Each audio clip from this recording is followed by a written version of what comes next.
So, Michael, of course, Doctor Strange is out this weekend, and here's the thing. Obviously, it's a Marvel movie, and we can discuss the merits of how good it is or not. That's a separate discussion. The point is, it absolutely dominates the box office, as do all these kind of Marvel movies.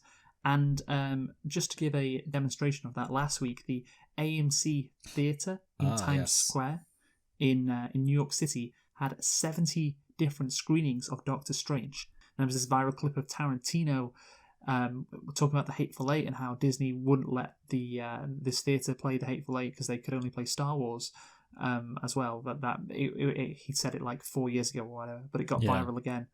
This week. Basically, Michael, of course we're reviewing Basic Instinct today, which is a very unique movie, a very outside of the box kind of movie, revolutionary in quite a few ways, and just it's another reminder reviewing this movie and just I don't really mind Doctor Strange, but just how much, or I don't really mind Marvel, but just how much Marvel, basically has consumed the fucking movie industry or Disney in general in America. It's a reminder how these movies like Basic Instinct, you're just never going to see them again, unfortunately. I don't know if that's ever going to change. That's it. Unfortunately, these absolute cultural plebs living in Manhattan of all places, you'd think they'd be out there watching Broadway, being all sophisticated with their tastes, but no, the invisible hand of the market has spoken, and they want more cape shit.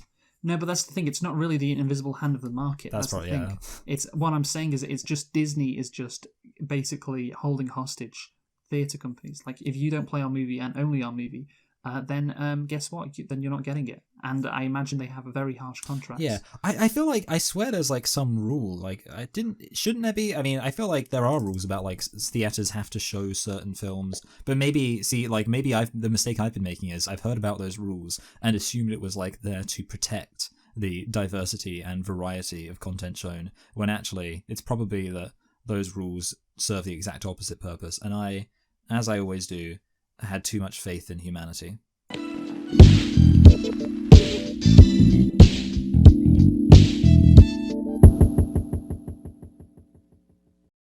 Hello and welcome to Select and Reflect, the movie review podcast where we look at films that have come out in the near and distant past. We give them a couple of watches and evaluate them beyond first impressions. I'm your host Michael, and I'm joined as always by my co-host Luke, and this week we are celebrating the 30-year anniversary of the film Basic Instinct. So Luke, why don't you tell us a thing or two about the film Basic Instinct?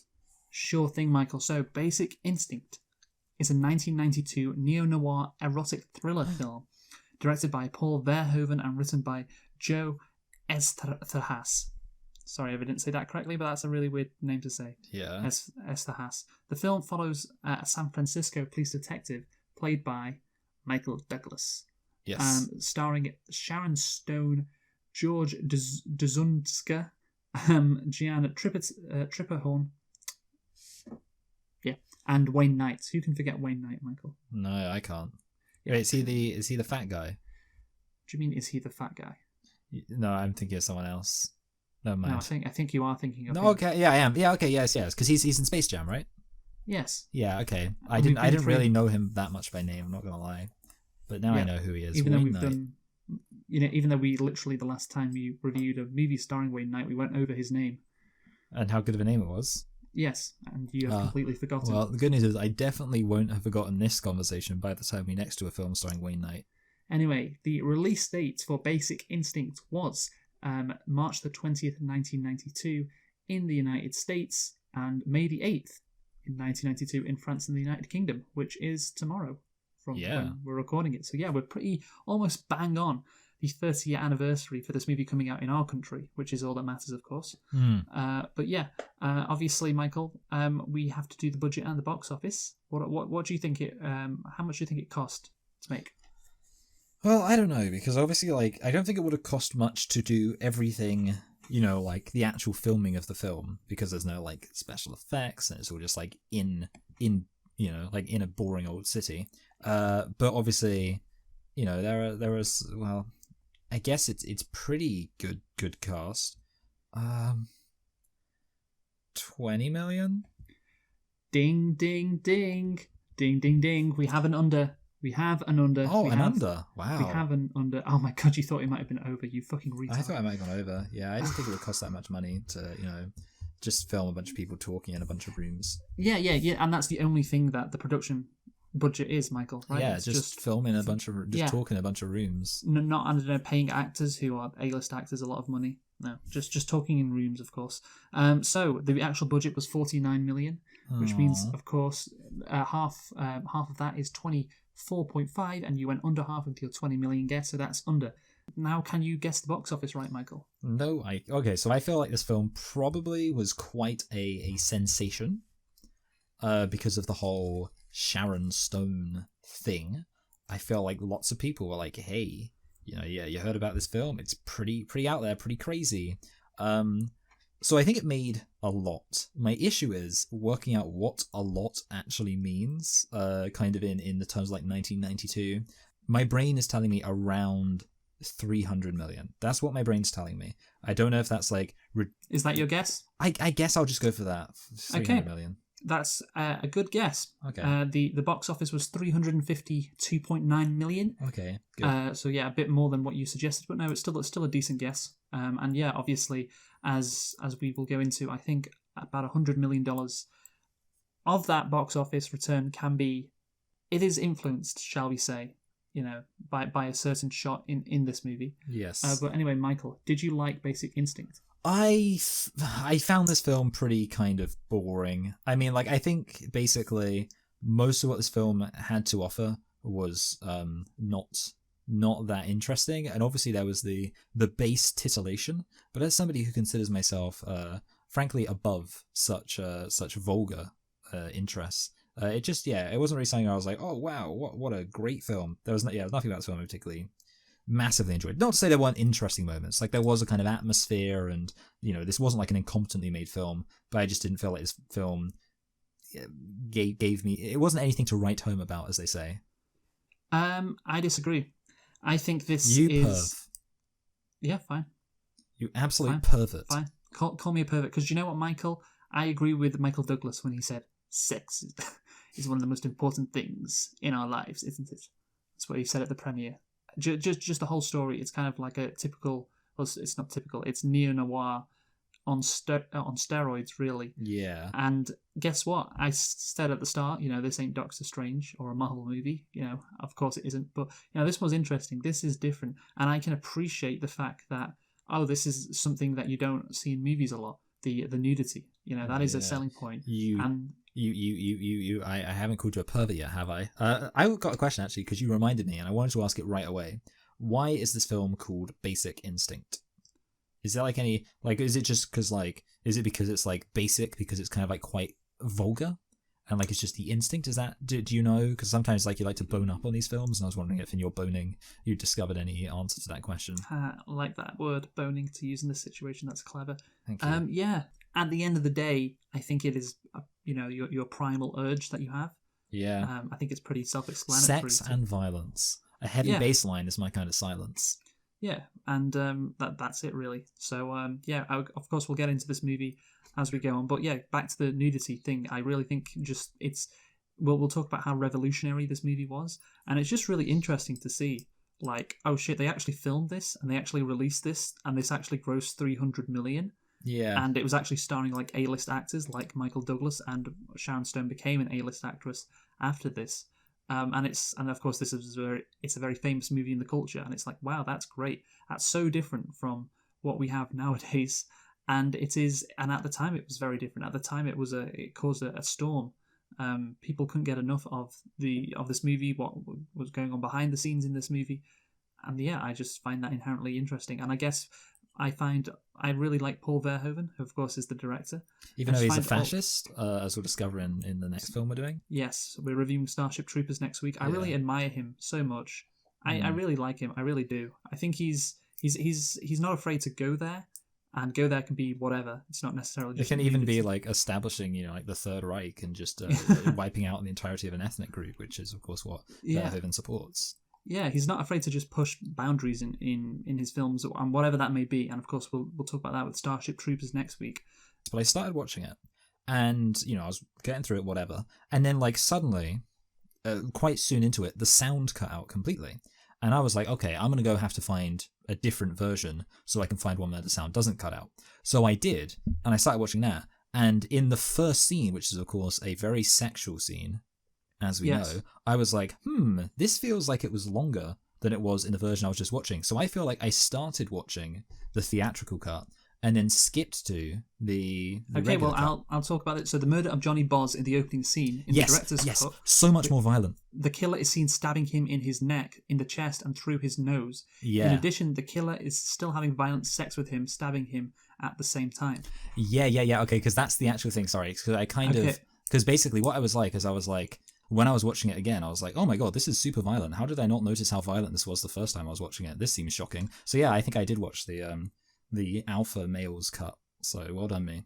Sorry, the scene where Nick has sex with Beth is cut in the US theatrical version, as he is seen ripping off her clothes and forcing her over the couch. Yeah. Before cut to two of them lying on the floor. In the uncut version, they are seen having rougher sex. So actually, you know what? I think I also saw the uncut version as well. Yeah. No, I agree. I didn't see the theatrical version either. Yeah. Okay. He also seemed to come pretty quickly. So maybe that's why they cut it. Cut it out. Michael Douglas was embarrassed. Yeah, it was like my you need to cut that out. My character can't come early. I don't have that problem. I refuse to have it in this movie. Anyway, so yes. Seems today that's all you see: violence and movies and sex on TV. I know, right? But what are those good old-fashioned values? Well, they're not in this movie. So how many nitpicks? How many nitpicks do you have, Michael? 2. I have 1. So you go first. Actually, usually the person who's got less goes first, is the usual rule. That's a good point. So DNA, Michael. DNA. Nobody thinks to use DNA. Yeah, that's true. Actually, I feel like they should have explained why it is the old woman, Norman. No, I can't remember her actual name, but the old woman who killed her entire family and apparently showed no remorse for it. I feel like they should have explained why she was out of prison, because it's just a bit confusing. Like, obviously it was a while ago because it was 1956 and now it's 1992, I guess. It's still pretty weird to me that she'd commit a quadruple homicide of including 3 children, show no remorse for it, and yet there's no explanation of how she was let out of prison, because I would think that's the kind, I've been led to believe the American justice system is pretty punitive. And it's just a bit of a weird one, the fact that they explicitly mentioned the gun was a revolver, and then Nick hands him his gun, he hands the other detective his gun, and his gun is very obviously not a revolver. And I just thought to myself, why even have a line about it probably being a revolver when he's obviously not got a revolver? I also don't know what the opposite to a revolver is. I just would call it a regular handgun, but not a revolver. Yeah, a Glock. I don't know. Yeah, I think that might be what it's called. By the way, I checked. So 1987 was when DNA testing was first used. Admissible in US courts. That was in Florida, and of course this is set in California, so it might be different, I don't know, but basically I would think that DNA should basically be being used in this case. And obviously if you're having sex with somebody, I imagine there's going to be DNA on that bed somehow, some way. So yeah, they could have perhaps used DNA. Anyway, let's get on to the concept of this film, or the plot. So the plot first. The film follows San Francisco police detective Nick Curran, who is investigating the brutal murder of a wealthy rock star. During the investigation, Curran becomes involved in a torrid and intense relationship with the prime suspect, Catherine Trammell, an enigmatic writer. So yes, she's a femme fatale who is framing another person, which is Beth, her ex-girlfriend, and her defense is that she is being framed herself by Beth. Yeah. And she's basically relying on the fact that Beth doesn't tell anyone, and doesn't until the third act when we finally start getting questions or answers to the questions about what their relationship was. Basically it's an interesting movie, and obviously it's a kind of a whodunit, but it's not really a whodunit, and until it becomes a whodunit at the end of the movie again. But I think all the time it's pretty you're pretty certain who it is still. And the ending didn't need to be as goofy as it was, I think, with the shot of the ice pick under the bed. Yeah. It was like, oh my god, she did it? Yeah, obviously. Right, so, Michael, let's get into the into the first scene. So, in San Francisco, homicide detective Nick Curran investigates the murder of retired rock star Johnny Boz, who has been stabbed to death with an ice pick during sex with a mysterious blonde woman. First off, obviously, Michael, we have the first sex scene, and it really does set the tone for the movie so well. Yes. It has violence, blood, gore, sex, those conservative family values 1990s parents would have had a heart attack watching this scene. Yeah, it's almost as bad as Batman Returns. It's the ultimate moral panic scene. Yeah. And there's a great way to start. They did drugs too, so yeah, drugs, sex, and violence. The thing is, people say like, oh, these kind of movies are like trashy, and that is the case somewhat, but it's trashy brought up to a level that it's never been before. Like I said, it's kind of like trashy on steroids. You get me? Yeah. And that is appreciative from my perspective. Nick's only suspect is Boz's girlfriend, crime novelist Catherine Trammell, who has written a novel that mirrors the crime. It's concluded that either Catherine is the murderer or someone is attempting to frame her. And that's a nice concept, the murderer. And that's the thing, you have fucking Beth, who of course is the person who Catherine is trying to insinuate is trying to frame her, sitting next to the psychologist as he explains that. So the murderer might have written a novel and then killed this person in the exact same way as the book, and also could have used it as an alibi. That's a very nice setup. Yeah. I mean, I like how kind of, they're not idiots, kind of, so it's not like they just, like, they kind of recognize the full extent of the double or triple bluffs that could be involved. Because I think it would have been a bit, like, unsatisfying if they would have just been like, well, it can't be her, because why would she write? Like, they recognize, well, it's a double bluff, like, so I like the fact they basically do just lay out. Right. They are immediately on it. Yes. So like makes them look competent. Of course, if you're watching a film, you want to take it seriously. Having the characters be competent is usually a good thing. And they also set that up quickly because that is the case. It is the case that someone could be framing her as well. Yeah. And again, you get into this double entendre enough stuff. Is it entendre? Is that? I know. I think I see the word I used is bluff, which probably that's a better word. Yeah, it's probably not the best word, but it is. Yeah. Just mind games. So just mind games. So the psychology professor says there might be psychopathic obsessive behaviour, and says at the end you're dealing with someone very dangerous or very ill. And it's a very good scene. The audience fully understands how sick this person must be. That's the thing. It sets up well. This ain't a normal like murder mystery. This ain't just a normal... This ain't Midsummer Murders. No, it isn't. But it isn't like those neo-noir like crime thrillers of the past either. That this movie again this movie has gone further than that. This is going to be something that is not it takes some of the takes some stuff from the genre, of course, some elements, but this is going to be a bit different, a bit more extreme. So Catherine Trammell is introduced, and a great scene. Sharon Stone's performance I think is incredible, and she somehow seems just evil when they're talking to them at the beach house in the first scene that you see Douglas with Stone together. And I've got some interesting backstory on Sharon Stone, Michael. So Michael Douglas wanted Kim Basinger for the role of Catherine Trammell, but she declined. He also proposed Julia Roberts, Greta Scacchi, Meg Ryan, Michelle Pfeiffer. Wait, hold on. Is this Michael Douglas who was suggesting all of this? No. So he proposed Scacchi and Ryan and Roberts, but they turned it down. And I think I just like the idea that he was like trying to think of like women he wanted to do these kind of scenes with. There's a reason why he wanted these big A-listers, and we'll get on it in a bit. But then I guess they also asked Michelle Pfeiffer. This wasn't Douglas who asked them, but they asked Michelle Pfeiffer, Gina Davis, Kathleen Turner, Kelly Lynch, Ellen Barkin, and Mariel Hemingway. Verhoeven considered Demi Moore, which is interesting. Of course, it's interesting. She did Striptease. Just in 96, that was Striptease, wasn't it? So Stone, who was eventually selected for the role, was a relative unknown until the success of this film, but had previously worked with Verhoeven on Total Recall. So Verhoeven said her quick change of emotion before her character was killed in Total Recall prompted him to select her for the part. That transition for me was so notable. The evil in her eyes changes into the love of her life in a couple of seconds. She was paid only $500,000 though. So Michael Douglas got a big chunk of that, I imagine, of the budget, a low sum relative to the film's production budget, basically she was, of course, a star right after this movie, as you can imagine, because I think her performance was great. So this is from Goldman, who is probably one of the producers on the movie. I don't know why I would say that, but anyway, this is what Goldman says. Sharon plays a magisterial genius, says Goldman. She's in control of every situation. I don't think there has been a character like that before. She totally owns her sexuality. She has money, she's smart, and gets what she wants. It struck everyone as being a quantum leap forward in depicting a woman who could do anything a man could do. So, what do you think about that, Michael? A quantum leap forward? Yeah, I mean that is an interesting take. I suppose it's probably true that this is something which hadn't happened before. Like this full extent of like a woman being so kind of overtly sexual and all that. I suppose you could obviously make the criticism of like, does just having a character be super sexy amount to them actually being empowered, or is that like actually a legitimate thing?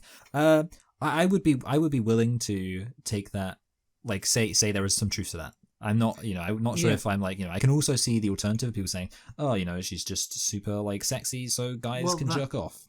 That's not the reason why she's like that. So no, yeah. I guess that wasn't the intent, yeah. But yes, like, I guess you could say, yeah, maybe it was just, yeah.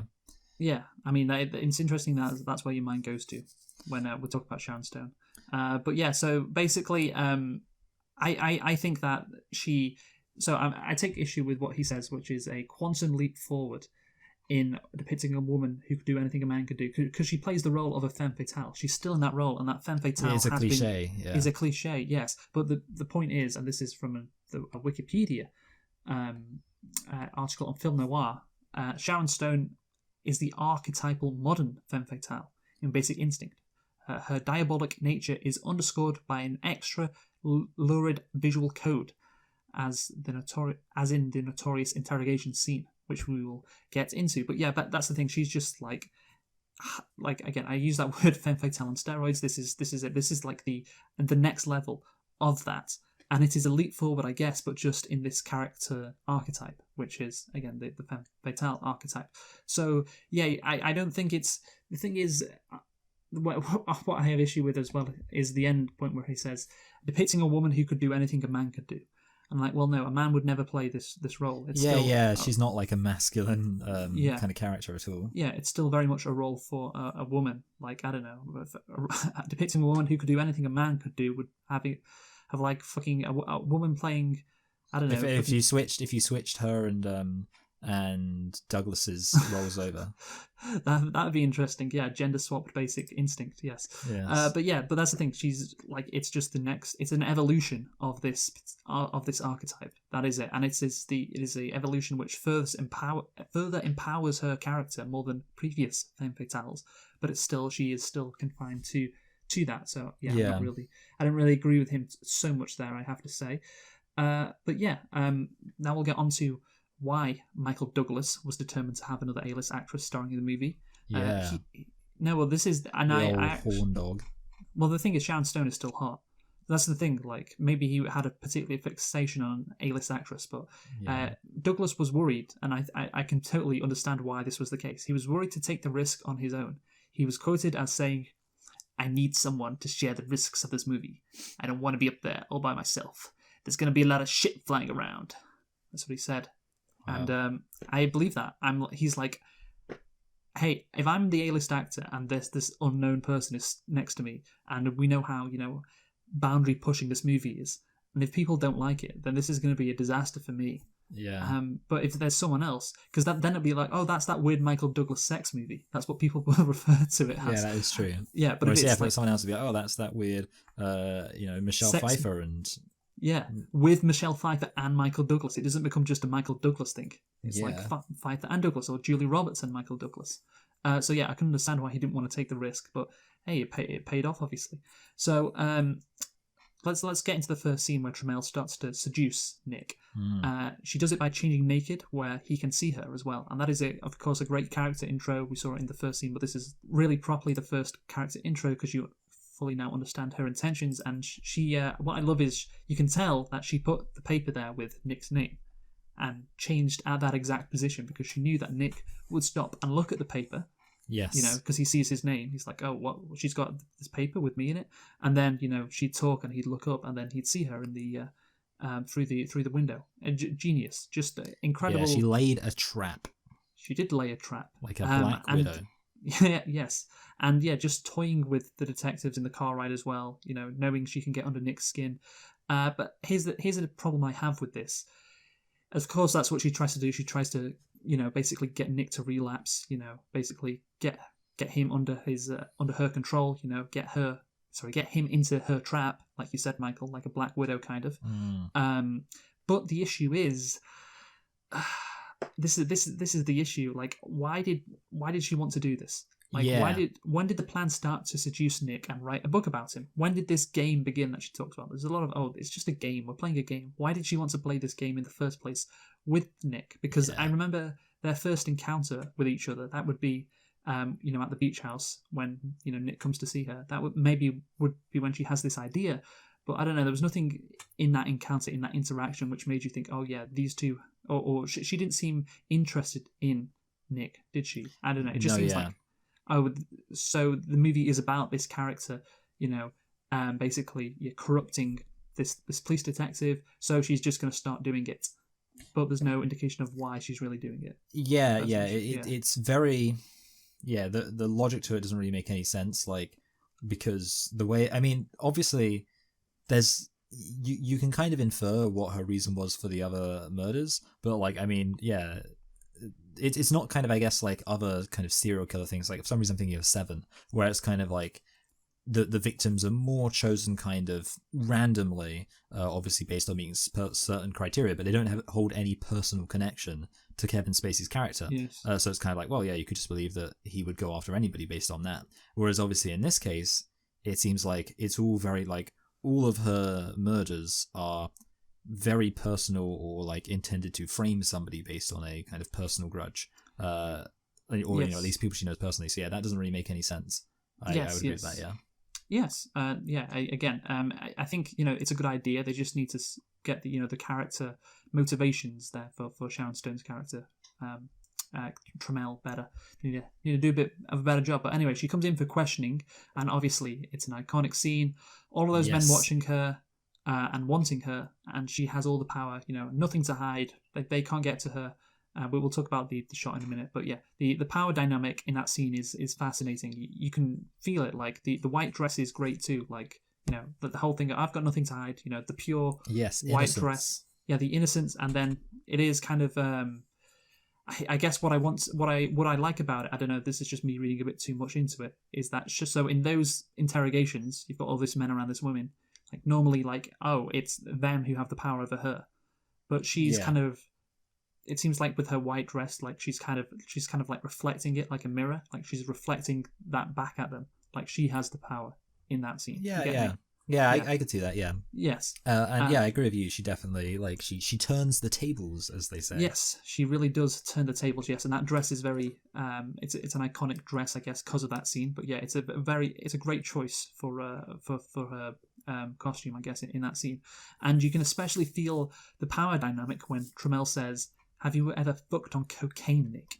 And then crosses her legs and earns this movie, like I said, $100 million at the box office alone. Yeah. With that shot. So the as Wikipedia calls it, Michael, the vulva shot.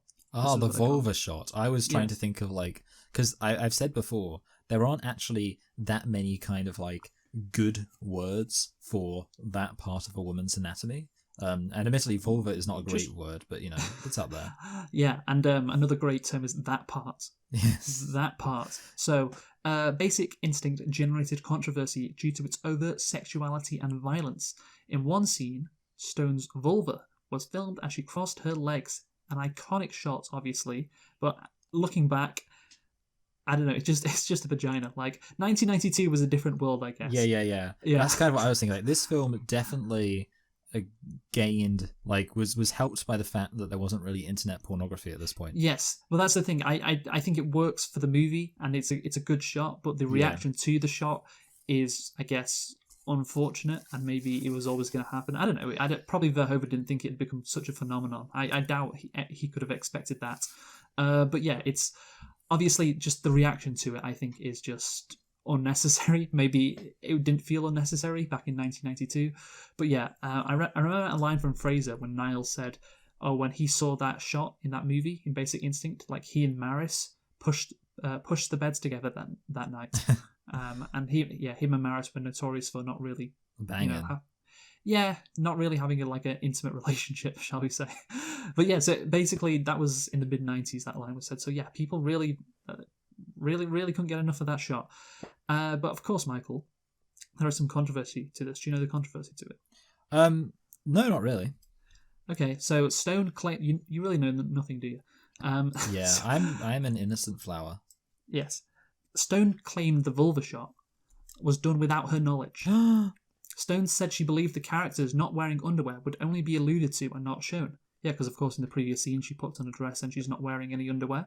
But here's the thing: she had said, and that she actually says a line later on in the movie when she says that as well. But she said she had been wearing white knickers until Verhoeven said they reflected light on the camera lens and asked her to take them off. I don't know why they use the term knickers when it's an American film, but whatever. Maybe funny, yeah.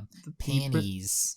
Maybe the British person who fucking reported it. Yeah, wrote this Wikipedia edit. Yeah, assuring her that only a shadow would be visible. Stone said that it was not until she saw the film in a screening room with a test audience that she became aware of it, leading to her slapping Verhoeven in the face and leaving the screening. However, Verhoeven denied her claim and said she was fully aware in advance that her vulva would be filmed. So, what do we think, Michael? What do we think? Who's telling the truth here? Well, look, I mean, the issue is, of course, that I don't really see any reason why Sharon Stone would lie. Whereas, I can totally understand that Verhoeven would lie, because first of all, he's a man. That's count one. Second of all, wow. I'm sorry, I hate to be so woke, but all men are terrible. Second of all, is the fact that he's in Hollywood, so that counts against him. And third of all is the fact European. that he's European, exactly. And you know what they're like? They're just backwards. They have different values to us. He was he was in the Holocaust. Yeah, exactly. Yes, exactly. And you have to ask, why did he just think it was normal to see naked people around? Exactly. Yeah. Did he think it was normal to be a bad person too? Maybe he's got that anger. He wants to take it out on the world. Yeah. Maybe he's got a thing about because Sharon Stone, obviously she's blonde. I think maybe she has blue eyes too. Maybe he actually got a petty revenge by forcing a blonde, blue-eyed girl to show her innocence. So now Verhoeven's not just a pervert; he's a Nazi as well. Well, no, he's an anti-Nazi because he wants to. He's taking revenge against the Aryans. Oh, he's taking revenge. Okay. Yeah. I'm saying if Hitler had survived, Paul Verhoeven would have convinced him to show his cock on camera. That would have been his revenge. Okay, so here's the thing.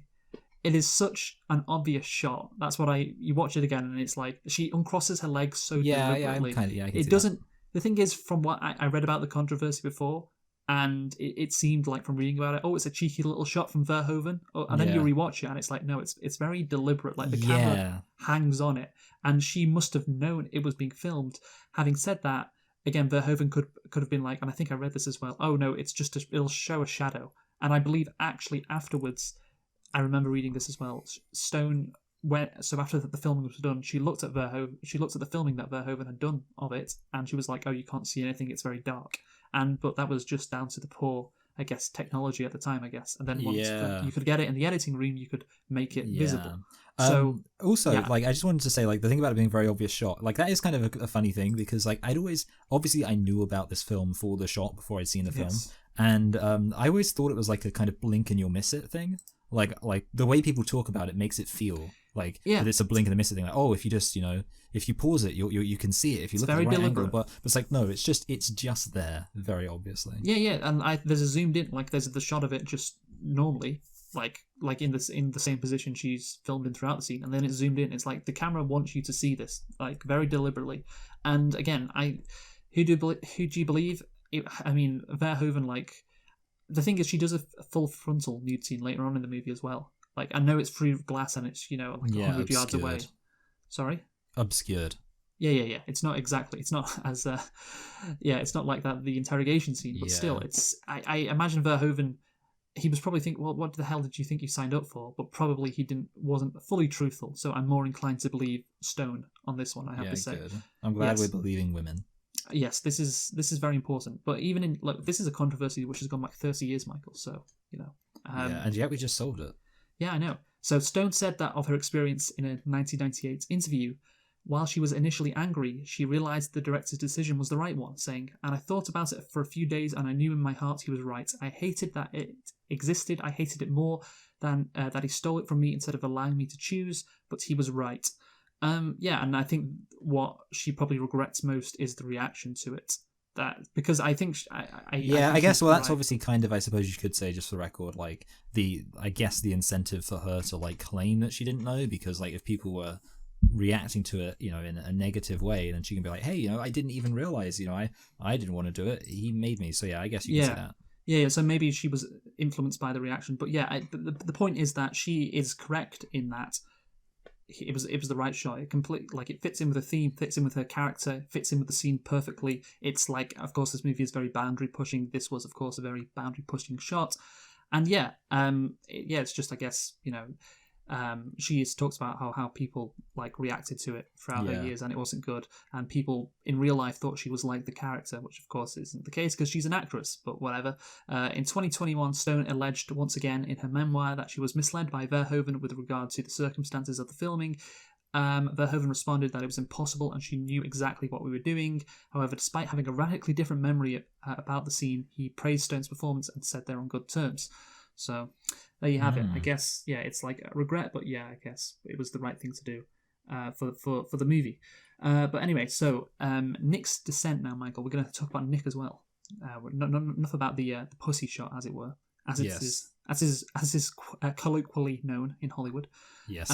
Nick's descent. So Trammell, of course, knows that basically Nick is weak. Keeps on trying to get him to relapse, basically. And, obviously he has a backstory of he accidentally shot 2 tourists while high on cocaine during an undercover assignment. Standard cop stuff. Yes. Yes. The bar. So, of course, like, he goes back to the bar after the interrogation scene, and the bar scene is trying to be intense. It's really, like, pulpy, like, neo-noir stuff. And it just... Unfortunately, it goes too far. It fails, and it goes into a very cliche territory. Very cliche acting, unfortunately, in that bar scene, I have to say. Hey man, I think you've had enough. I know no one says that, but yeah, it feels like he's about to start like addressing the room in an angry tone. Like, I want to have a drink. Can I? And then you have like the calmness of him talking, and then he suddenly ratchets up his voice to the guy, and the internal affairs guy's taunting him, going, "Hey, shooter." Hey, again, it's just Also, did you notice how he's the head teacher of the military school in Malcolm in the Middle? I didn't actually, but that's great. It's very schlocky, that scene. But of course, Nick, he was attending counselling sessions with police psychologist Dr. Beth Garner, with whom he has an on-off affair. Nick then takes basically his rage out on Beth when they get back to his place. And shows, he's just being controlled by his emotions now. Trammell has basically unlocked something primal within Nick, and we have you could say. Yes, exactly. Which again is the point of the title, which I don't get how you didn't understand that. I mean, to be honest, I feel like I kind of did. Why did you ask that? Well, like, I don't know. I mean, maybe I just thought it was like a funny word. I mean, a funny title. Like, it's not one of those self-explanatory titles. So I mean, if you see the movie, I think it definitely is. But anyway, he commits a sexual assault. Our hero, the protagonist, does this, Michael. An anti-hero in a noir film? Say it ain't so. Again, that's the thing. It's like, you get these anti-heroes, like you said, in noir films, who do things which are, illegal and really bad. But the key thing is, again, in noir films... I feel ridiculous asking this question, but on the 40s and 50s, did you ever get the main protagonist detective raping somebody, Michael? Well, I mean, see, the funny thing about it actually is, like, obviously, I feel like you would get things like maybe them like grabbing the girl and like giving her a kiss, like, "Hey, you dame." Yes. Like, obviously they wouldn't have had the full on, but I feel like they would have had kind of the same, like, the guy doesn't, But it would never go that far, would it? Yeah. But to be fair, I will say this. I think that's mostly to do with them. I guess you'll probably agree with this. It's mostly to do with their, like, social conservatism around showing sex rather than, like, any actual objection to the idea. I don't know. Of a No. Okay. I think they would object to that. Yeah. They would object. They were very kind of like hashtag Me Too and very conscious of women's consent back in the 40s. But you could still, the thing is, you could still have that kind of rape scene, but with them keeping the clothes on, unless, Yes, and again, they would probably think that was too far. I'm guessing they. Yeah, They there would. actually no, there is actually a I guess it's a noir film from the 30s called The Lady Vanishes, and it does feature, and this is close. Basically, a woman, so they're like investigating the situation. Who's got like a kind of a dame sidekick, and she's like bending down to look for something, and he just walks into the room and casually spanks her. It's like, I think you what are you told me doing? about this. Yeah, okay, yeah. So basically, yeah. But again, that's a little the cheeky noir spank. guy. Yeah, the noir guy, the noir detective being, a bit of a Bit of a creep. lad. I don't know, yeah, a bit of a lad, not morally on the up and up. A little spank. There's a whole difference in what Michael Douglas does in this movie. No, yeah. So And that's the thing. It's like it's hyped up again. Like it's the next level noir. yeah. Like Although it should be pointed out that Harrison Ford in Blade Runner does do a rape. So Does he? Well, you know what? Actually, I'm not gonna lie. I haven't. Does he actually rape her? I feel well. Okay, so actually, no, so what happens? I think I'm right in saying actually that he's very kind of aggressive and forceful to her. Because I remember the scene. I don't up think until the point, but I think then they do bang. Oh, okay. But like the thing is, but I feel like the thing is, you could argue like I think what happens is like force and aggressive, but he doesn't actively force her to bang. He's just like aggressive, and then they bang. I think is what happens. Again, this is another level up from so that's Blade Runner, it does take and another level up. Yeah, again, just it's a hyper noir. Another level up from a casual spank. Several levels up from a casual spank. Yes. So and of course we see Michael Douglas's ass as well, at least on the uncut version, I guess. Maybe in the theatrical cut. Yeah, I think it's really sexist we didn't see his penis. Do you think? Do you think he had a Tommy Wiseau line? Tommy Wiseau said, "I need my ass on camera." So yeah. What was it? I need my ass to sell this movie. Michael Douglas. I remember that. Yeah. Can you give me a Michael Douglas impression of him saying that? I need my ass to sell this movie. I don't know. I need my ass to sell this movie. I need my ass to sell this movie. You gotta get my ass on camera. That's gonna bring in people to watch this. I'm the American. I don't president. know about that, Michael. I don't know. Paul, you gotta get my two cheeks on the screen. Make sure we get good lighting for that one. I feel like he almost sounds like Quentin Tarantino in your version too. Like, you gotta make a good movie with Jamie Foxx. Michael Douglas ass. Oh, this is disappointing. If you type in Michael Douglas ass, you don't get any pictures of his ass. What? In fact, the first thing you get is I kind of want to send you this. Just do this at me. Just one of the reasons. Like, first thing you get is this picture of him with like his big, fat, ugly stomach. Which look at how fat and ugly he is. Wow. He's so old. I mean, he's like 80. Yeah. Yeah. To be fair, that's fine. Catherine Zeta-Jones, of course, my wife. I don't know if we're still together or not. She was first interested in me after she saw my ass. Yeah, if I can sell myself to my wife with my ass, I can sell a movie. Okay, so we've used the word neo-noir a lot, Michael. And of course it was described by one scholar as a neo-noir film masterpiece that plays with and transgresses the narrative rules of film noir. Does it transgress the narrative rules of film noir, Michael? Does it? So tell me, what do you think? Well, I mean, I would say that it's in colour, first of all, which I guess is why it's more neo. But like I don't know, like, because the thing is, I would say like it's kind of a bit weird because like the rules of film noir, you'd think, are basically, it doesn't really transgress them, it just exaggerates them, I would say. Like, I can't think of, I mean, I don't know whether or not exaggeration would be a form of transgression. Here's the definition of transgression, and I looked it up as well, just to help everyone, not me, everyone else. But so yeah, go beyond the limits of what is morally, socially, or legally acceptable. So I think this movie does do that. I think look, film noir, stylish Hollywood crime dramas that emphasize cynical attitudes and motivations. Yes. And the central figure is often a private investigator. That is the case in this movie, but again, as we've talked about, the Sharon Stone character, even Michael Douglas's character, that is, it goes beyond what the limits were previously in terms of film noir. So yeah, and I guess therefore it's neo noir, even though the neo thing is always a bit weird when you slap the word neo in front of stuff. But yeah, I think that is the case. It is, if it's a masterpiece. Well, I don't know if a noir movie can really be a masterpiece, because as often, like as we said, like trashy stuff, pulpy stuff, that is often what it is. But I guess I guess I tell you what's a neo-noir masterpiece. You mentioned it before, Blade Runner. That has probably Yeah. the greatest claim to being at. Yeah. Not this movie. There's but also a Coen Brothers film that's neo-noir called The Man Who Wasn't There. So yeah, in the next scene, Michael, Nick is chasing Tremel in her car. A great being metaphor. Very inconspicuous. Yes, but a great metaphor that car scene is, trying to chase this girl, on this wild ride, even if it almost kills him. It's a nice metaphor that you can put into the movie of what's going on in the wider plot. And he discovers Catherine Tremel has a history of befriending murderers, including her girlfriend Roxy, who killed her 2 younger brothers when she was 16, and Hazel Dobkins, who killed her husband and children for no apparent reason.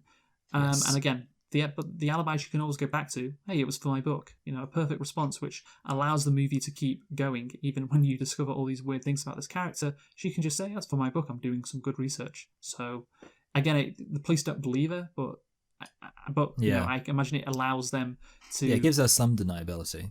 Yeah, gives... And, I guess because things get a bit more at the end of the movie, who done it? But yeah, of course, the scenes when Douglas and Stone talk to each other. When that scene when they go back to Stone's apartment, and Roxy, I think, is there. Maybe no, she's not. Oh yeah, she is. She comes in at the end. Stone has Douglas, I guess, wrapped around her finger is the phrase. Yes. And it's a really good acting from her and Michael Douglas as well. Again, which is we haven't really talked about it. Well, we talked about how good Sharon Stone is, but that's what really makes this movie. For me, again, interesting is, again, it's quite trashy, whatever, but the performances are really good. The filmmaking is really good, and that's what elevates it beyond what it could have been. Yeah. I think the only issue I have, and it's more like, I agree with you, the acting is good. I think I do have kind of a plot logic issue of just, it's hard to take seriously, considering the fact Michael Douglas at this point suspects her. This is one thing I never quite could get my head around. The fact that she literally says, I'm writing a book about a detective who falls in love with a woman and then she kills him.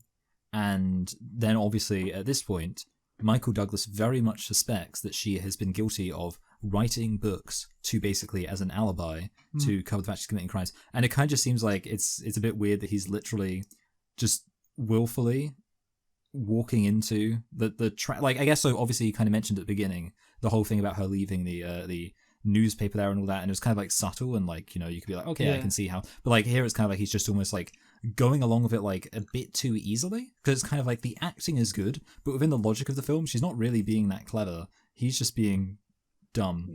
I mean, kind of. Here's the thing though, there is another question with Nick's character, which is of course he's allowing himself basically to be enveloped by Tremel. Does he have a death wish, basically? That is an interesting point, yeah. He's still feeling guilty about his shooting, perhaps. I mean, I think his partner, Gus, says it at one point, or alludes to that, you're feeling guilty, you have a death wish or whatever, get over it. Yeah. And is that why he's allowing himself to basically be, be murdered by this person, who, clearly, like you said, suspects it? And I would love if that's fleshed out more. Yeah, because that would be an interesting thing. Yeah, if we get to if his character was giving a bit more, time to develop. I mean, he did at the time. Just we see him actually. I think it would be good at the start of the movie if we have an establishing shot of who Nick is as a character. With he's very depressed. He's not smoking or drinking, but he's very still pissed off with the world. He's not happy basically. So you understand why he would fall, why he would fall for Sharon Stone, and then why he would still keep on going down this path. But yeah, again, not enough attention I think is paid to that aspect of his character, and that would make sense in terms of why he doesn't get out of the relationship with the Stone. But yeah, so I put down, in my notes, it's at this stage of the movie that it's pretty obvious that Sharon Stone or Tremel is the killer. Yeah. And therefore, this isn't really a mystery. But I was it's fine though, because the intrigue is, will Tremel kill Nick at the end like she's planning to do? Yeah. And will she decide to do it still, or will Nick manage to get out of the relationship? I guess will he? That's basically the question. So there is still intrigue, even at this stage. I wasn't thinking it's a mystery. But anyway, Nick suspects that Catherine has bribed Marty Nielsen of Internal Affairs for information from Nick's psychiatric file, and that Beth had previously given it to Nielsen after he threatened to recommend Nick's termination. Nick assaults Nielsen in his office and later becomes a prime suspect when Nielsen is killed. So yeah, this is a nice twist, but it is obvious that Tremel killed him, which is fine, but Nick should be, I think, more insistent on that. He says it to his boss as he's leaving work. Say it in the interview room, or maybe he's happy that she did it, and is intrigued by her doing that, in which case, it makes no sense to say yes at all. Until he actually, tells Trammell his theory back at his apartment. As I think he's like, he reacts to the killing in a very weird way. It's like half and half. He should either be like, no, this wasn't me, it was Trammell. I'm not a suspect here. Or he should just kind of be like, oh, so it was you, huh? You did this. Yeah, like interested. Yeah, instead he's kind of, he almost seems like kind of just annoyed, like miffed. He's just miffed about it. He's like, oh man, they're going to think I did this. Damn. Yeah, exactly. Yeah. So the next scene, he goes to the club. Does Nick, and he steals Trammell from another girl, Michael. And of course, I think it's already insinuated before this point, but it's confirmed that Trammell is bisexual. Her and Roxy are more than friends. This leads us onto gay rights. So gay activists criticise the film's depiction of homosexual relationships and the portrayal of a bisexual woman as a murderous psychopath. Gay rights activists protested during filming, saying it followed a pattern of negative depictions of homosexuals in film. Yeah. Filming in San Francisco was attended by gay and lesbian rights activists, and San Francisco riot police were present at every location daily to deal with the crowds. Of course they were. Of course they were.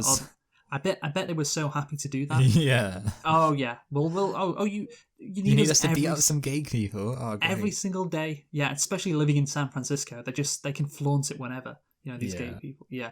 I bet they were loving that. So, protesters outside of filming locations held signs that said, honk if you love the 49ers and honk if you love men, which I find funny. Like a guy would be like, honk if you love the 49ers. Well, I sure do. Yeah. And then he sees a sign that says, honk if you love men. You could do that outside Millwall, but it would be, and honk if you love black people. Yeah. They'd be so confused. The protesters used lasers and whistles to interfere with filming, even though the police were on set and restraining order was in place. Producer Alan Marshall individually picked out each protester he wanted arrested. They disrupted production, leading to a citizen's arrest of Marshall, which didn't lead to anything with the local police department. I just want to know, how did they know that what the film was about? Yeah, they must have had some good intel. Yeah. Do you think maybe that was a moment where one of the producers got accused of selling the information about the film, and then later on suspiciously died? Yeah, I know. And even if it was a big movie, even if it was not a big movie, but even if it was a movie about, fucking a lesbian or a bisexual person being a murderous psychopath, like, why would they care so much? Because it wasn't that big a movie. Yeah, like that's the thing. Yeah, it seems like that makes it sound like this was like they're really big. It almost makes it seem like it's one of those things where you're kind of like, I guess it must have been kind of all right for gay people in the early 90s then. Because if this was as big of a deal as it sounds like, based on the fact they were like basically doing, kind of popular resistance against it. It seems like it wasn't like peak AIDS or anything. No, that's AIDS. AIDS was over, so they were like, what's the new AIDS? Oh, this film. Yeah, like, I think AIDS did peak in the early 90s at some point when this movie was being filmed. But again, I don't know why they were so focused on it, I have to say. But anyway, members of the lesbian and bisexual activist group Labia, which is a great name, protested against the film on its opening night.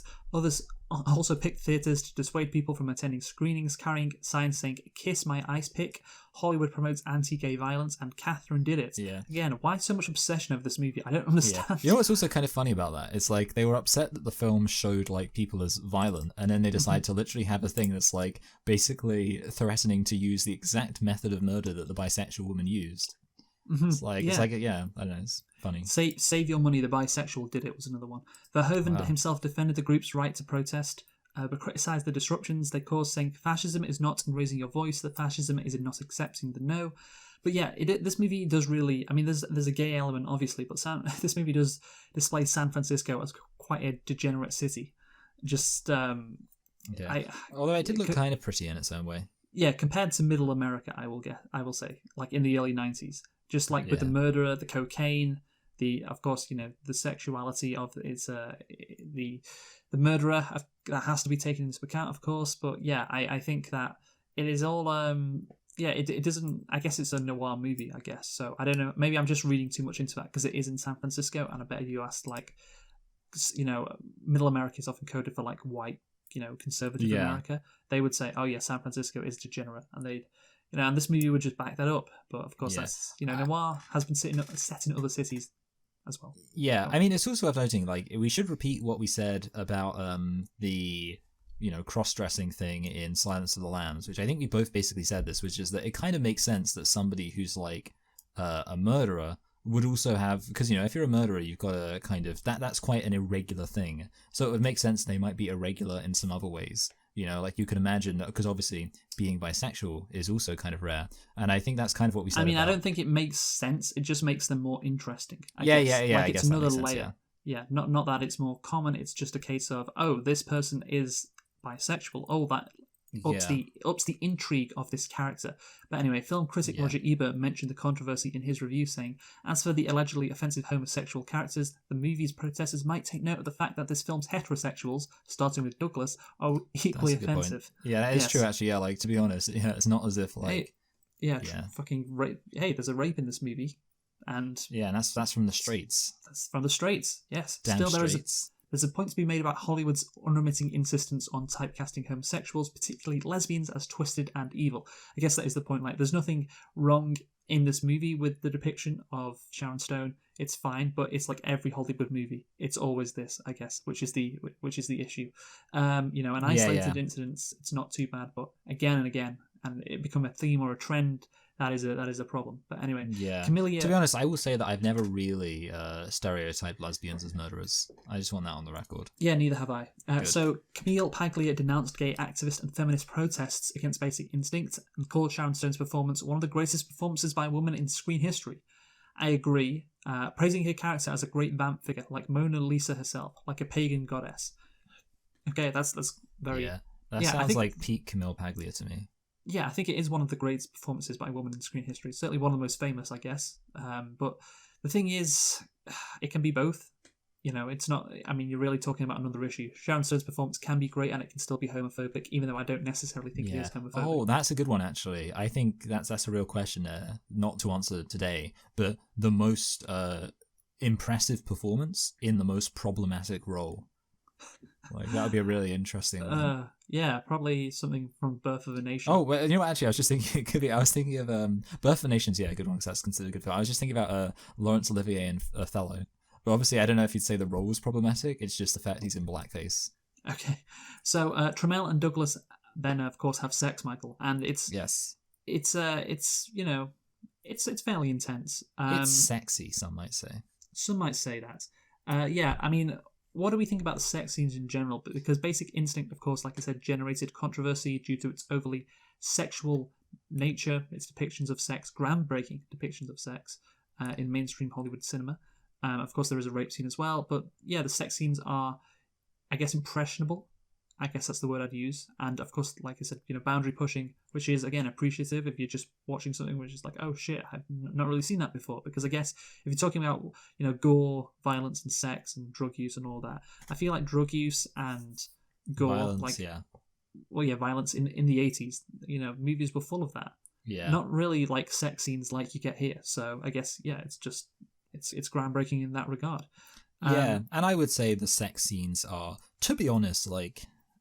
tasteful, like they're not. I mean, I don't know, like they're, or maybe especially I don't the know if one with Douglas right. and Michael and Beth. I don't know. Yeah, I mean, I guess the thing is, like, I suppose what I mean is like, I mean, it's not really porn. I guess is the main point. Like, it's kind of really porn. It pretty much stays within the bound of like kind of having a narrative focus rather than just being like. Yeah. I mean, it borders. It definitely gets excessive at some points, but I would say generally it's shot well, though. That's the thing. It's shot quite artistic. Like that shot when it goes, there's a mirror above Sharon Stone's head. And then that's a really cool shot. And it's like, okay, see, it's a sex scene, but it's not like done in a porn or a trashy way. It's done in a with a proper filmmaking style, I guess. I can't really remember. Like, for some reason, well, I guess it makes sense. I'm thinking about like 50 Shades of Grey, which is also like a film about like interpersonal. I was just going to mention that. Sex. Yeah, and I guess that wasn't good. No, I mean the sex scenes in 50 Shades are tamer than the sex scenes in this movie. Yeah, that's a good point. Yeah, which shouldn't really be the case, but again, it just shows how far how the mighty have fallen. Well, I was going to talk about this in an independent article that I referenced earlier when talking about Goldman. So basically, so there's a contradiction at the heart of Basic Instinct. Both Stone and her character were scrutinized over their sexuality, their brazen sexuality, and Stone filmed scenes that are impossible to imagine in a mainstream film now. Indeed, gratuitous sex scenes, an absolute staple at one time, have mostly died a death since the years of Basic Instinct's release. And I guess you can see that with 50 Shades of Grey. Yeah. It's like, the one movie you would expect, oh, could we have like a return of these kind of sex scenes? No, not really at all, to be honest with you. Like, that's what we talked about in that review. What was that movie that I was like, oh, this is better than... Oh, was it the it was like the one that was like Polish or something? The Italian guy, yeah, and the Polish woman. Yeah, what was it? It was 365 days. That's what it was called. Yeah. I was actually, I was thinking it had like a name like that, but yeah. Yeah.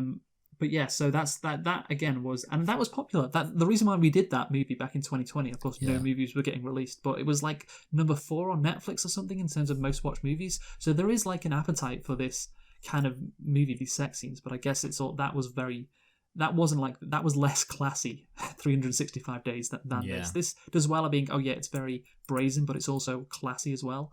In as classy as it can be, I guess. In true noir style, Basic Instinct is a phallic Freudian nightmare. I like this point. While Douglas Kopp has his gun confiscated, his manhood basically, Tramiel is on the loose, thrusting her penetrating ice pick or threatening to into every man she can get her hands on. Her biggest power play comes during the film's most notorious scene of crossing her legs, revealing no underwear while under police investigation. You're never going to get a movie made like that nowadays. So that's why I appreciate this movie. And I guess you hate it for that, Michael, because you hate these sex scenes, right? Yeah, I do. No, I mean, the sex scenes are like fine. They're good. I mean, they are well done. And I do think, obviously it is kind of interesting that you don't really get films, anything like, especially, I mean, obviously, like, I'm sure, obviously we mentioned 365 days, it's, I guess, like an independent film. I'm sure there are lots of independent films being made now by people with all sorts of sexy stuff going on. I'm pretty sure there's some Lars von Trier films that have, like, you can even see the man's penis. Yes. But obviously he's not very, mainstream. Lars von Trier is not mainstream. That's very important. What was that movie he released back in 2014? What was it? Nymphomaniac? That was it, Nymphomaniac, yeah. Wasn't it, like, really long as well? Yeah, it was like 2 parts. Yeah, fucking Lars von Trier. But yeah, so... I forgot to mention this about cinematography. I'll mention it now. So Jan de Bont's cinematography reverses the classic noir. Things aren't hidden in shadows, but bathed in cold blues and sheer whites. Oh, that is interesting. Yeah, so that is interesting indeed. So yeah, it's a neo-noir, as they say. So then back to the movie. Roxy tries to kill Nick. I don't know really why she does that. That's not really explained. The character's motivations aren't explained too much in this movie. Like, what annoys Roxy about Nick? What is unique about Nick in that regard? I theorise that it's maybe because Nick kills people or has killed somebody, and therefore Roxy is jealous that Tramiel is now sleeping with a killer, and before she just slept with people who didn't kill. Now she feels more jealous. Oh, yeah. Because of that.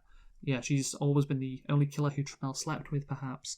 I don't know, but that's not explained in the movie. And you don't think there could have been another reason why Roxy tries to kill Nick? No, I didn't. I kind of thought it was a bit weird that, like, she suddenly is angry about Nick. Yeah. So now we talk about Beth, Michael. Back to Beth. So Catherine grieves over Roxy's death and tells Nick about a previous lesbian encounter at college that went bad. She claims that the girl became obsessed with her, causing Nick to believe that Catherine may not have killed Boz. Nick identifies the girl as Beth, which is a twist that I could see coming when she mentions, it was a lesbian encounter, because she was literally the only other girl in the movie who was still alive. Yeah. So it's got to be her, right? That's what I was thinking in my head. Yeah.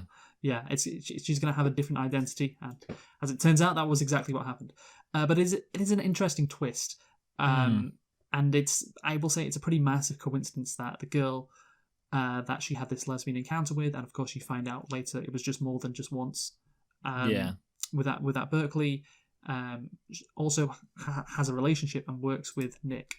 So that's it's interesting that the girl. Yeah, it's funny that managed to work out.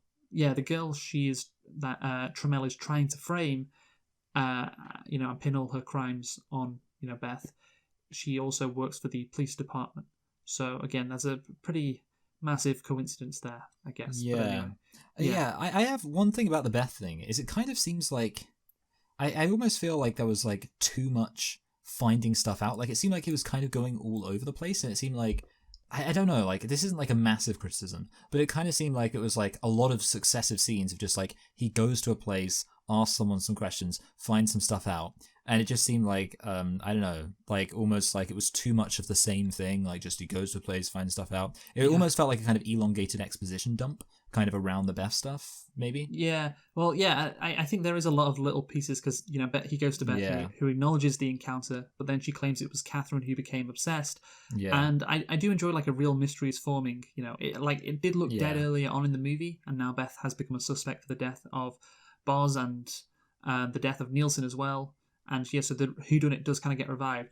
But yeah, then we do, which I like, but then we do get a lot of things like you said of like, oh, then Nick finds out that Beth had a husband who was shot and she had a girlfriend. Yeah, like it's a lot. As well. So that could have been Trammell killing him as well. And they didn't really delve into that. It seems kind of pointless that, which that element should be bigger. Like, oh, did Trammell kill Beth's husband? But that's just no attention is really paid to that at all.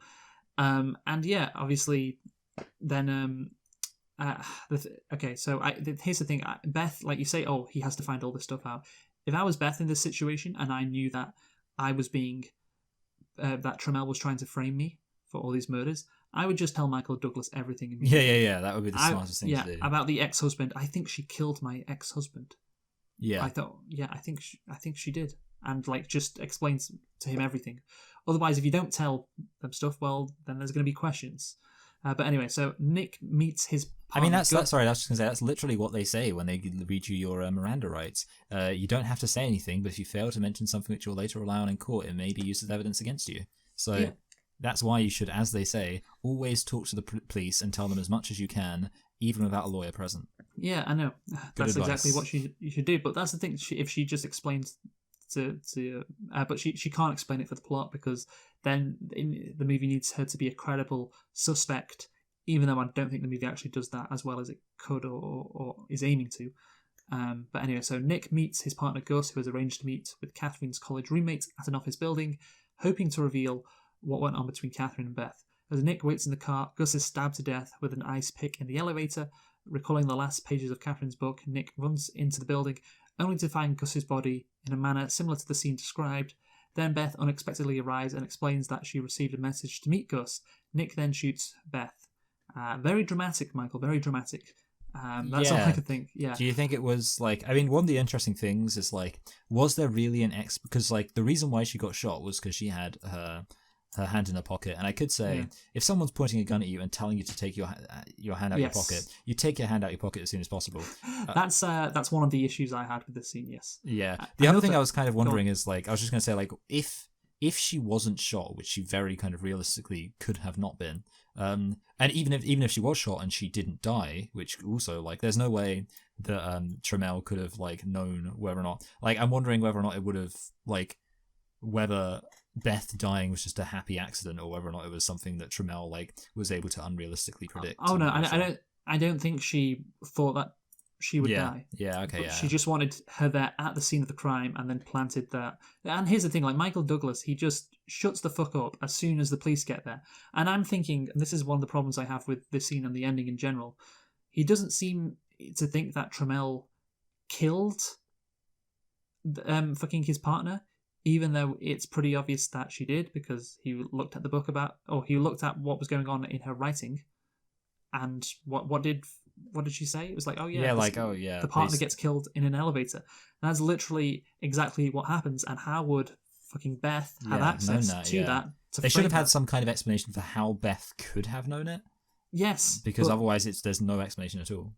Yeah, exactly. But then it's stupid, because then he must know that, this Beth is being framed. But throughout the rest of the movie, like until the final scene with fucking Trammell, he's just really down. He puts his head down, like he's like, I'm really depressed. And a cop says to him, I'm sorry about that, because it's like, he must be thinking, I can't believe Beth was like this, because of course Beth is the one being framed. But like, it's obviously, he should be thinking, oh no, actually Beth is innocent, and so therefore he must be thinking, when he's like really depressed, like, damn, Trammell actually did it. I thought she was innocent, but she wasn't. She killed my partner. But then at the end of the movie, in the final scene with Trammell, when they're in bed together, you never get the sense that he's like, she could be a killer. He just thinks that the impression I get from the character, there's no impression at all that I get from Michael Douglas's character in the last 10 minutes that he knows that Trammell was the actual killer, when he should definitely know that. Yeah, and like didn't his best friend was Gus. Yeah. That didn't mean anything to him, I guess. Throughout the movie, they were very friendly. They were all, and it's obvious Trammell has killed her, but has killed Gus, but he doesn't. So it's very strange. Yeah, it is very strange. I have like two kind of issues. The first one is like very related, which is it also like creates a weird question where like there's no way around the fact she's a complete psychopath weirdo. Like even if she hasn't killed somebody, she's still like clearly disturbed. And it's kind of like that just, I don't know, like it's kind of a weird thing because it's almost as if like the film acts as if like, well, if she's not the murderer, then like that's fine or something. Like as in like, obviously I realize, you can't be Well, I don't think the film does act like that. You're saying Michael Douglas acts like that? Yeah, I guess, Douglas yeah, exactly, yeah. Like Michael Douglas is almost acting like, oh good, she's not the killer. She's just a complete weirdo who even though played mind games with me and tried to corrupt me and all that. Yeah, even though he should know that she is the killer anyway. Yeah. But And the thing is, he might still like the end is so like he shows hardly any emotion. He still might think that she is the killer. Yeah. But then like you should show him. There should be like if that is the case, then he should be like in that final scene. He should then be just completely overwhelmed by and just seem crazy himself because he's just basically shacking up with a murderer. Shacking up with the murderer, who killed his fucking partner who he was friends with. But they don't. Crazy. Yeah, he does. Yes, all. I agree with you 100%. I also wanted to say the thing which I already spoke about before we called, so you already know what it's going to be. But basically, just the fact that I think it's kind of dumb that they like try to play the like him finding out that she doesn't love him, or like that she's like, hey, I finished my book, so I don't care about you anymore, as like some like. Almost as if like it should like sincerely upset him, and it just kind of makes him seem like a bit naive and like a bit hard to take seriously when she's so like it was so obvious that she's like somebody who plays mind games with somebody, and like the idea that he actually thought like, oh, I thought we had some kind of proper relationship and you love me, how can you be getting rid of me? It just like makes him come across as a bit of a little bit of a simp. I don't know if simp's the right word. Naive is, I think, the better word to describe it. Yeah, but again, I can imagine because he's just been drawn in by this. That's kind of a noir staple, really. So it's not. I can't be too mad at it. Maybe it's a cliche, and that cliche is bad. It doesn't really make sense, but it is what it is. But yeah, basically, I have a problem with the evidence collected at the scene and in Beth's apartment, which of course implicates her as the killer of Bars Nielsen, Moran, and her own husband, along with collections of photos and newspaper clippings of Catherine that imply an obsession with her. Like, if you're a detective, you've just found a treasure trove of evidence in this person's apartment. And again, I have to think Nick knows that Trammell is still the killer because, of course, look, he's left confused and dejected. He shouldn't be confused because he mentions fix your lock, Michael. Fix your lock. Remember that? Yeah. So he knows that, the lock is faulty. Trammell could have gotten into Beth's apartment and planted all this evidence, and the evidence is right there out in the open for everyone. Like, it takes like one opening of the drawer. Oh, look at all these newspaper clippings. Oh, look, just outside where Beth was, on the stairwell, there's a wig and a fucking coat which has a load of blood on it. Oh, isn't that convenient? Like, it's so easy for the police, and I just have to think, if I was a police officer, I'd be like, wait a minute, this is far too easy, this is far too simple. And again, Nick knows the fucking door was again, which I really want to know, like the fucking writer. Like, I would really love to know. Do they? What is the case with Nick's character at the end? Does he think it was Beth? Because if that is the case, he's a fucking idiot. And if he thinks it is Trammell, then why is he acting so like normally with her? But anyway, so yes, I would just like to say that I agree with everything you just said. yes. Again, I am frustrated by this ending. And of course, then they both have sex at the end, Trammell and Nick, and as they discuss their future, an ice pick is revealed under the bed. What? Did she do it? It's such a schlocky, like, pulpy ending. Oh, it's the ice pick, and you have the dramatic music. It's like, it's fucking obvious. Like, it's fucking obvious that she was the killer. You don't need to do that. Maybe they just have they thought the audience was too dumb to get it. I don't know. I think it's very obvious that, Beth was framed. Like I said. It was the door lock is a dead giveaway that the evidence was planted. Yeah. But yeah, so you don't need to zoom in on the ice pick and have dramatic music. And they do a couple of fake outs with fucking Trammell in the bed. Yeah, they really draw it out too. It's just unnecessarily bad filmmaking at the end of the movie. But yeah, the issue I have at the end, Michael, is Trammell doesn't know whether to kill Nick or not. which is a fine conclusion for her character to come to, but I don't know why she feels that way. Like, Yeah. why she feel, because she's kind of done with him. She's played the game. Like, what has Nick done which attracts her so much that she doesn't kill him? Yeah. I mean, well, yes, that's the question, and I'm not sure that there is a particularly compelling answer. Exactly. The character development is unfortunately lacking in this movie, and also, like I said, Nick should be like, oh, should I turn Tremel in? Because it should be obvious to him that she did it. Yeah. And he it would have been a nice ending to the movie with them both questioning themselves, but they decide not to. Obviously, I guess yes, Tremel does decide not to kill Nick, but we want to know why. And yeah, Nick should decide whether to accuse Tremel and like point the fingers at her, but then he doesn't, and he gives in, and then he gives into his basic instinct. Roll credits. Which is to have sex with her because she's such an aphrodisiac. Yes, is a long word which I think sums up what she is. Yeah, I don't know. She is a real sex kitten. Yes, and the theme of the movie is complete. Basically, sometimes you're devoured by your emotion and your primal instinct. Yeah, and you can't, yeah. It's like Iggy Azalea once said, "Pussy in your face, that'll put you in your place." That's exactly what she said. I'm looking at aphrodisiac. Yeah, a substance that increases sexual desire. So I guess she is that. That's what she is. And yes, his final scene should be like, yeah, I know this girl murdered everyone. I know she framed Beth. I know she killed my partner. But that pussy too good. Yeah, he should have said. There should have been a moment where they were having sex, and he could have said, "I wish I knew how to quit you," and then it would have been even more gay. Oh God, that's the thing. Like, there should be the final scene should be him, them both realizing their situations, but them giving into their basic instinct, like I said, and that would make the thing better. But they don't decide to do that. Instead, they have a couple of bullshit fake outs and a dramatic zoom in on an ice pick, which was unnecessary.